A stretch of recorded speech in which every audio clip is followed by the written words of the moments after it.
तर मुंबई आणि ठाणेकरांसाठी महत्त्वाची बातमी। ठाणे नाशिक महामार्गावर प्रचंड वाहतूक कोंडी बघायला मिळते। ठाण्याकडून घोडबंदरकडे जाणाऱ्या द्रुतगती महामार्गावर मोठी वाहतूक कोंडी झाली आहे। महामार्गावरील खड्ड्यांमुळे वाहतूक अतिशय संथ गतीने सुरू आहे।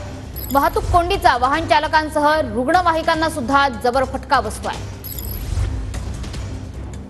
पडणाऱ्या पावसामुळे ठाणे शहरात मोठ्या प्रमाणात वाहतूक कोंडीचा सामना वाहनधारकांना करावा लागतो। त्याचं कारण म्हणजे मोठ्या प्रमाणात पाऊस पडलेला आहे आणि त्यानुसार अनेक ठिकाणी शहरी भाग असेल या द्रुतगती महामार्ग असतील या ठिकाणी मोठमोठे खड्डे जे ते पडल्यामुळे वाहनं जे ते सावकाश धीम्या मार्गाने जातात, तर काही वाहनं जे अडकून देखील पडत आहेत। त्यामुळे पाहू शकतो आपण सध्या मुंबई ते ठाणे ते घोडबंदरच्या दिशेने जो मार्ग आहे त्या ठिकाणी मोठ्या प्रमाणात वाहतूक कोंडीचा सामना वाहनधारकांना करावा लागतो। त्यामुळे नक्कीच या ठिकाणी अपघाताचे देखील प्रमाण वाढत आहे। त्यामुळे नक्कीच वाहतूक कोंडीचा प्रश्न कधी सुटणार हे देखील आता या ठिकाणी वाहनधारक हा सवाल उचलत आहे। त्यामुळे नक्कीच सतत पडणाऱ्या पावसामुळे आणि यामुळे मोठ्या प्रमाणात खड्डे जरी पडले असेल तर या ठिकाणचे खड्डे देखील बुजवण्याचं युद्धपातळीवरचे काम पूर्ण कधी होईल हे देखील पाहणं गरजेचं राहणार आहे। कॅमेरामॅन चरणसह गणेश सुरा, टीव्ही मराठी, ठाणे।